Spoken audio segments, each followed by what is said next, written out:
Bonjour mesdames, mesdemoiselles, messieurs. Dans le cadre du cours de l'élément de module contrôle de gestion E6 de la licence en sciences économiques et de gestion dispensée à la faculté polydisciplinaire de CFI, nous avons le plaisir de vous présenter la suite du troisième chapitre qui est intitulé l'approche processus. Juste un rappel des chapitres précédents qui ont été traités. Nous avons vu dans un premier chapitre des généralités relatives au contrôle de gestion et aussi les caractéristiques de la fonction contrôle de gestion. Et puis, on a apporté l'éclairage au niveau du chapitre numéro 2 en ce qui concerne les valeurs et les principes de management, tout ce qui est relatif à l'engagement de la plus haute autorité qui se matérialise par une politique management ou bien une charte ou bien un engagement. On a traité dans la précédente séance le début du chapitre relatif à l'approche processus. On a traité la définition d'un processus, on a parlé des types de processus et on a traité l'analyse fonctionnelle qui consiste à déterminer les processus réalisation ou bien clé ou bien processus cœur du métier d'une activité, d'une structure. Donc aujourd'hui on va parler des éléments d'un processus. Les éléments d'un processus, de quoi constituer un processus. Donc dans un premier temps, il y a l'intitulé. L'intitulé, c'est le titre du processus. L'intitulé, c'est-à-dire le nom du processus. Par exemple, processus production ou bien processus découpage ou bien processus maintenance, ou bien on peut appeler processus qualité, ou bien un processus pilotage, comme exemple de processus de management. Et puis nous avons comme élément d'un processus, on doit citer les entrants ou les inputs, c'est-à-dire de quoi il a besoin le processus pour fonctionner. Et là, il faut distinguer entre les flux physiques,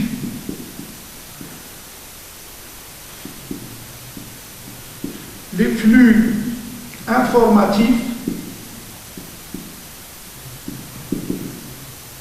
et les flux financiers.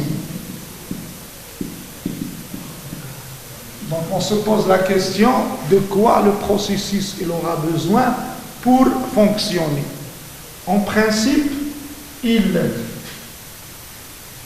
un processus, il transforme ces éléments entrants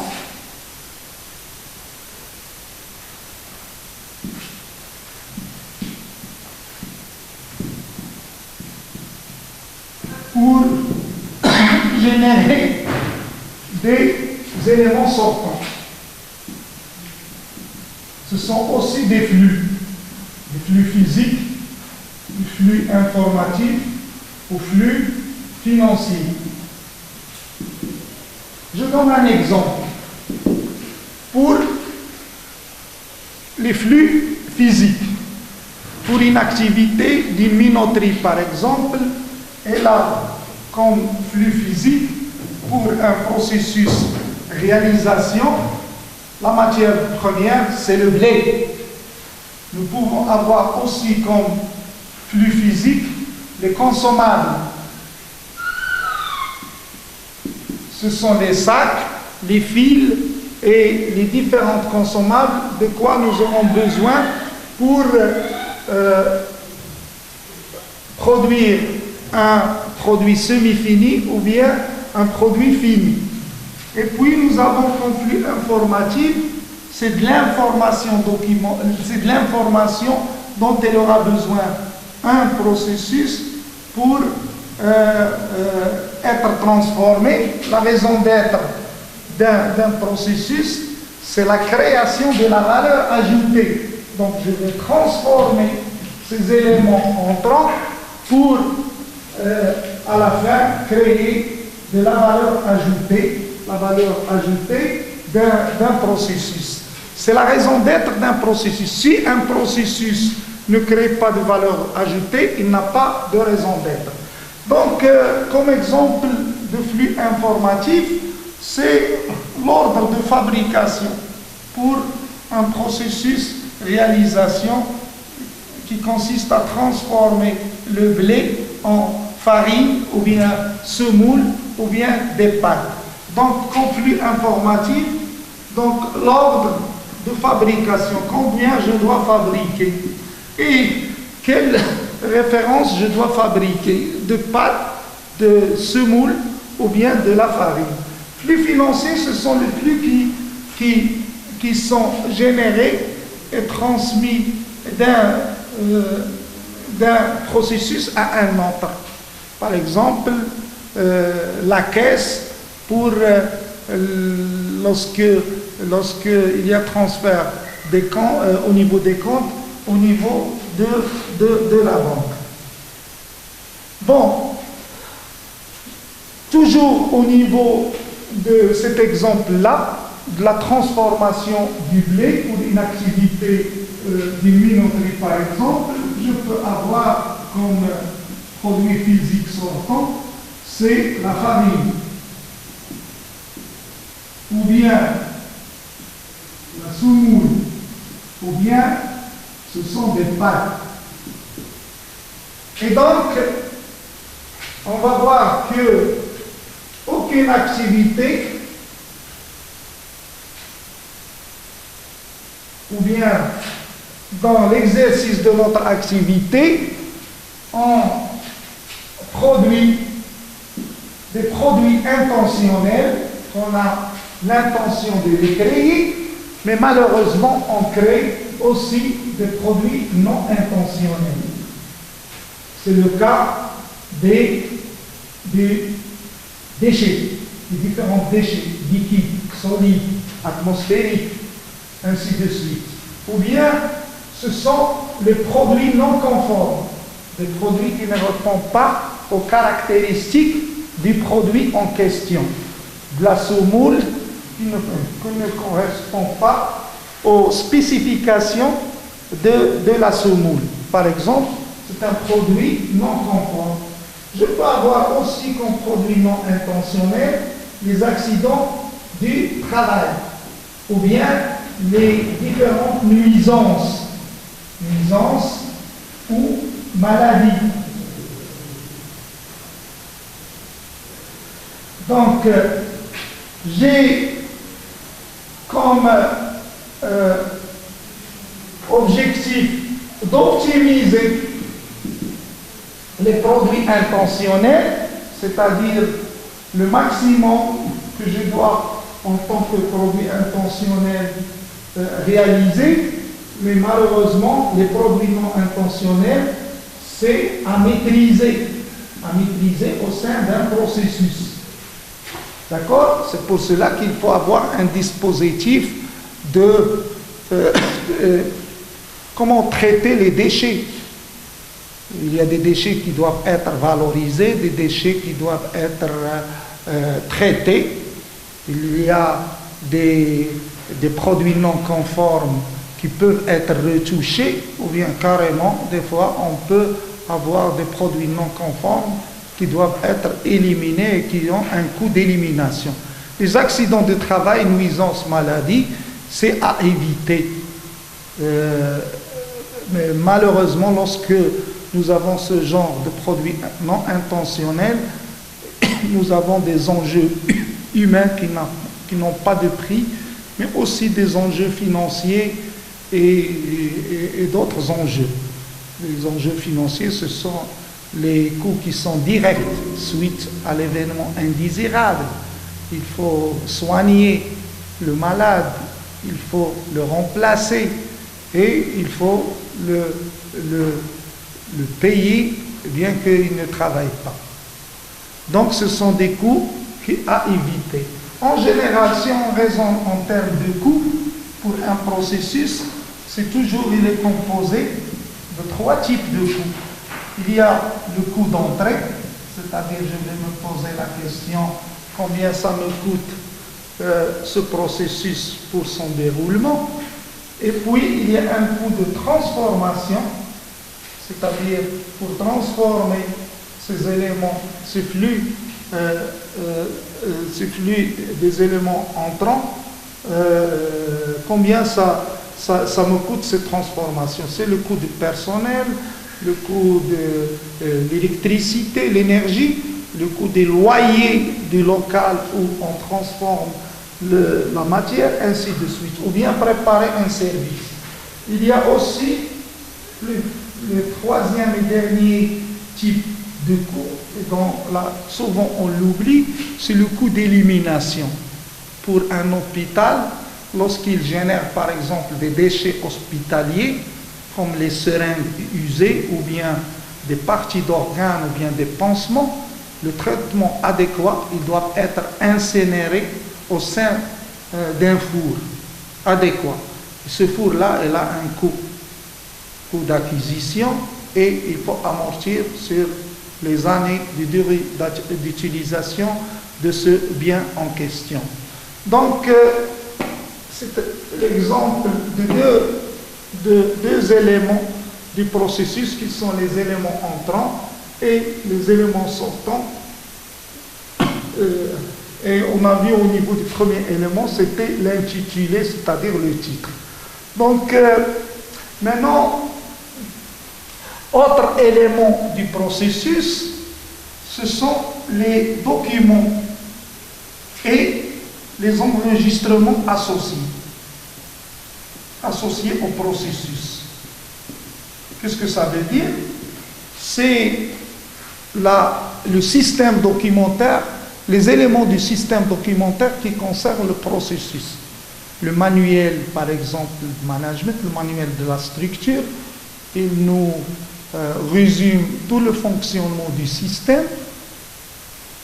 Nous avons aussi les procédures générales qui sont relatives à une fonction. Nous avons dans un troisième niveau les procédures opérationnelles qui consistent à expliquer le détail d'une seule tâche. Et nous avons en quatrième niveau de l'information documentée, c'est-à-dire l'enregistrement qui sert comme traçabilité de l'exécution d'une tâche. Et en dernier lieu, au niveau de la base, nous avons les documents externes. Je peux schématiser ces types de documents sous forme d'une pyramide.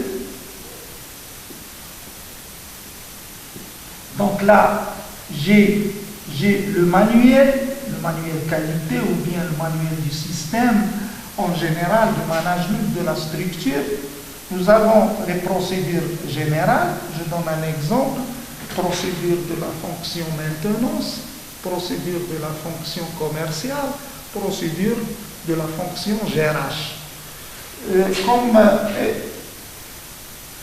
Troisième niveau, nous avons les procédures opérationnelles.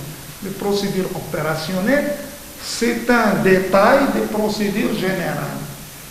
Si je prends l'exemple d'une procédure générale relative à la gestion des ressources humaines, par exemple, une procédure opérationnelle, c'est une procédure opérationnelle relative à l'évaluation du personnel à la fin de l'année. où j'explique les critères, la méthodologie via laquelle j'évalue le personnel. Donc je ne vais pas la détailler au niveau d'une procédure générale qui est GRH. Mais je veux faire le lien entre la procédure générale et la procédure opérationnelle. Comme exemple de procédure opérationnelle aussi, le mode opératoire, comment il fonctionne une machine. Autre exemple, le plan de fabrication d'un produit. Par exemple, le plan de fabrication de la mayonnaise. Je peux avoir aussi comme procédure opérationnelle plan de contrôle et de surveillance, les différents niveaux d'exécution d'une tâche. Mais qu'est-ce que je contrôle? Les limites de tolérance, quelle méthode, avec quel instrument, ainsi de suite. Puis nous avons, en quatrième niveau, c'est de l'information documentée. L'information documentée, ce sont des formulaires, c'est de la documentation enregistrée. Évaluer une personne, il faut qu'on le matérialise par un document qui est renseigné. La personne X, il a été évalué l'année 2019 par exemple, et voilà ce qu'il a eu au niveau des différents éléments d'évaluation. Donc, et j'ai une trace pour évaluer, pour l'évaluation de cette personne-là. Donc, c'est de l'information documentée. La facture est une information documentée. La feuille de présence est une information documentée. Le bon de commande est une information documentée. Pardon. Et puis, dans un dernier temps, j'ai la documentation externe. La documentation externe, ce sont des documents qui sont élaborés par une partie prenante externe à la structure, mais que le processus en question doit tenir compte dans l'exercice de son activité. Exemple, le code du travail. Le code du travail est un document externe que l'ensemble des salariés ont l'obligation de le respecter. Le code général de l'impôt, là aussi c'est un exemple de document externe. Donc il y a des documents qui ont un caractère légal, on a cité ces deux exemples, mais il y a aussi des documents qui sont élaborés par des parties prenantes, qui sont par exemple un client ou bien un fournisseur. C'est le contrat, un contrat par exemple, il y a des dispositifs qui sont des éléments, des clauses qui sont à respecter. Nous avons aussi un cahier de charges à respecter. Autre exigence relative aux documents externes, il se peut que nous appartenons à un groupement professionnel et que l'entreprise a renseigné, elle a signé, adhéré à une charte. Je donne l'exemple de l'APC, l'Association professionnelle des cimentiers du Maroc. Ils ont une charte où il y a des dispositifs qui n'ont pas un caractère légal, mais un caractère d'adhésion au groupement professionnel. Par exemple, le dispositif de placer des filtres au niveau des cheminées des cimentiers. Les cimentiers au niveau des sites de production, ils doivent placer des filtres. Et ce sont les différents membres de l'association professionnelle du ciment qui ont adhéré à ce dispositif-là. Donc là, on va se poser la question au niveau de chaque processus et dire quels sont les documents et les enregistrements qui sont associés. Et on va les prévoir. Nous avons aussi les responsabilités. Les responsabilités, il y a des niveaux. Donc, les responsabilités selon les niveaux. Donc, nous avons Exemple, dans un site de production, nous avons le responsable du site, nous avons le responsable de production, nous avons le chef d'équipe, nous avons les découpeurs et les dégraisseurs, par exemple, pour des activités bien déterminées, on doit les citer. Aussi, nous devons citer les moyens et infrastructures qui sont relatifs au processus en question, les machines qui sont utilisées, les locaux, ainsi de suite. Et puis, nous avons, au niveau du processus, nous devons parler des moyens de surveillance et de mesurage. Moyens de surveillance et mesurage. Mesurage du processus. Donc, il y a ce qui est dispositif d'autocontrôle, il y a l'audit lui-même, c'est un moyen de surveillance, il y a les indicateurs de suivi et de performance et les objectifs qui sont fixés pour le processus en question. Et on va voir en détail au niveau du chapitre tableau de bord les objectifs et les indicateurs, comment ils sont élaborés, fixés, suivis et leur pertinence, ainsi de suite. Donc au niveau du processus, il doit y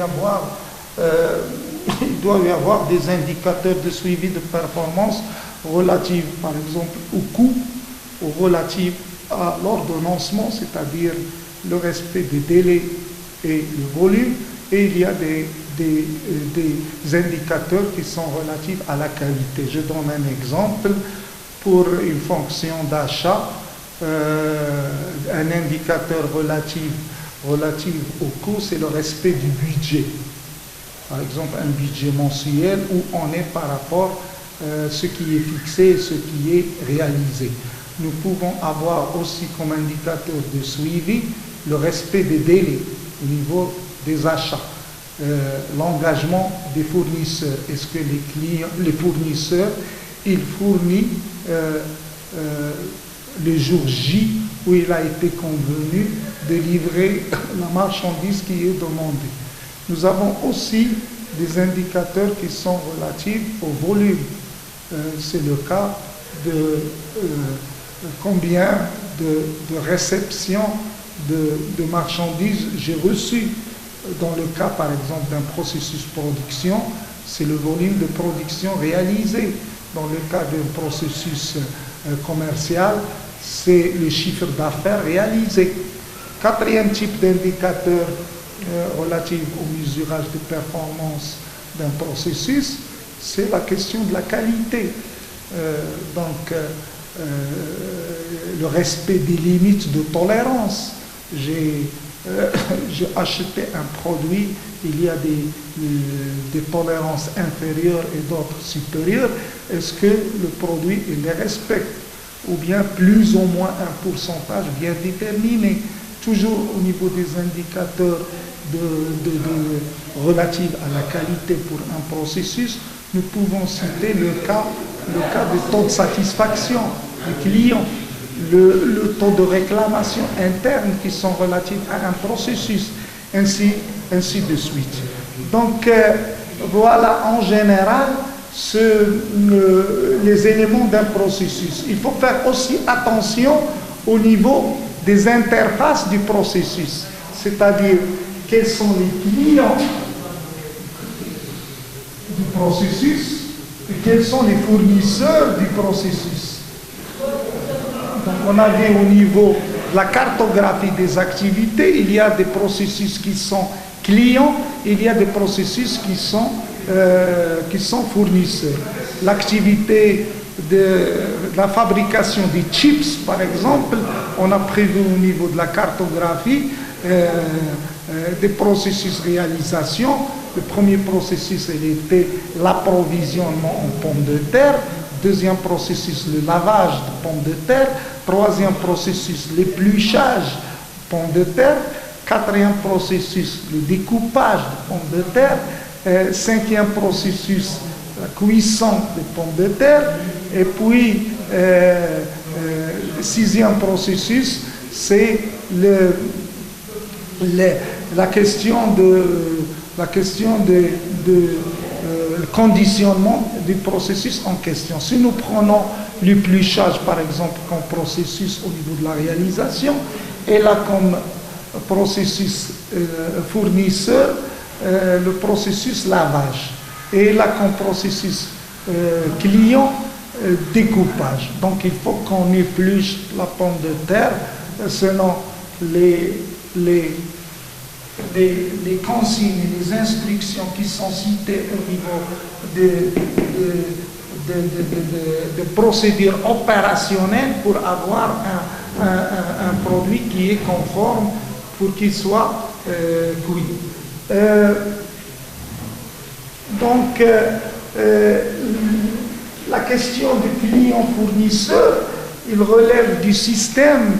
On fonctionne au sein de l'entreprise en tant que système client-fournisseur, c'est-à-dire chaque processus, il reçoit des éléments d'un processus fournisseur et il fournit des processus pour un processus qui est client. On a oublié de parler ici d'un exemple de flux informatique au niveau du sortant. Donc on peut avoir, si on reste toujours dans l'exemple de la fabrication de semoule, par exemple, l'État, le volume de production pendant une durée bien déterminée, ou bien l'état de stock, par exemple, du produit PAC, par exemple. Flux financier, c'est-à-dire qu'est-ce qu'il reçoit comme montant d'un processus financier qui lui a fourni des éléments financiers. Dernier élément au niveau d'un processus, c'est qu'un processus n'est pas statique. Un processus est dynamique. On va l'améliorer selon les dysfonctionnements et les anomalies qui sont vécues, parce qu'il faut corriger n'importe quel niveau de ces éléments-là, mais aussi dans le cadre du déploiement du principe de l'amélioration continue, on va faire en sorte qu'il faut prévoir au niveau d'un système de management la revue du processus. La revue du processus, c'est une occasion où le responsable, le pilote du processus, parce que c'est un élément qu'on a oublié de mentionner, le pilote du processus, il faut désigner une personne qui va s'en charger et s'occuper de l'élaboration, la mise en place et la surveillance du processus. Et il va faire en sorte qu'il doit être compétent et il doit avoir l'autorité au niveau du déroulement de ce processus. Donc, pour ce qui est de la revue de processus, donc, il peut y avoir une revue de processus par an, durant laquelle on va programmer des réunions avec le responsable pilote de processus et les clients fournisseurs du processus, où on va se prononcer sur la pertinence du processus.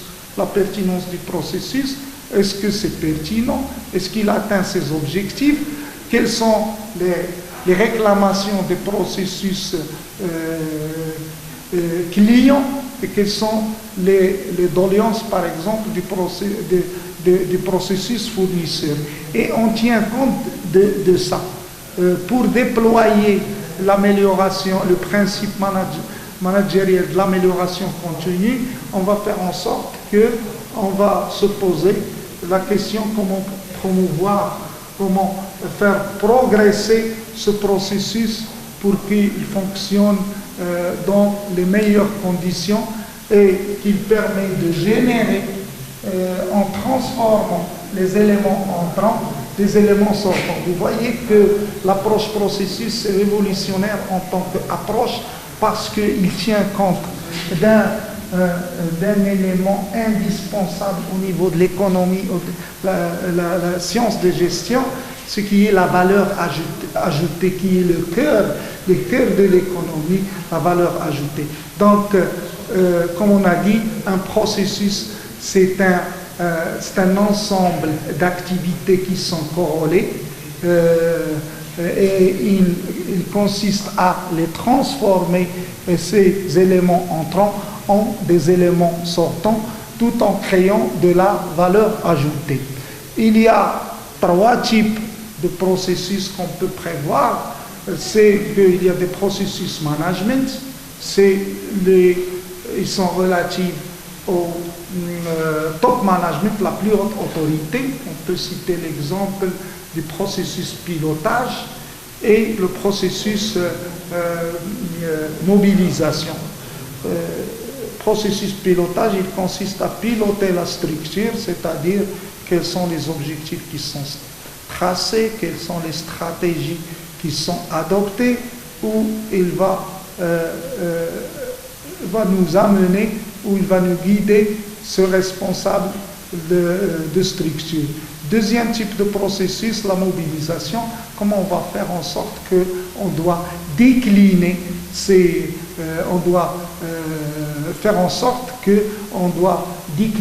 orientations en termes de décision pour déployer les moyens, pour mobiliser le personnel, ainsi de suite. Donc nous avons le processus réalisation, on a donné l'exemple de la sumo les transformations, on a donné l'exemple de la fabrication des chips. Troisième type de processus, ce sont les processus support. Ils sont relatifs aux moyens et on peut citer comme processus management, processus maintenance, processus ressources humaines, processus flux d'informations ou bien processus financier. Donc voilà en général ce que peut comprendre un processus et quel est l'enjeu de travailler à l'aide ou décliner ce principe de valeur ou bien de l'approche processus. Merci de votre attention.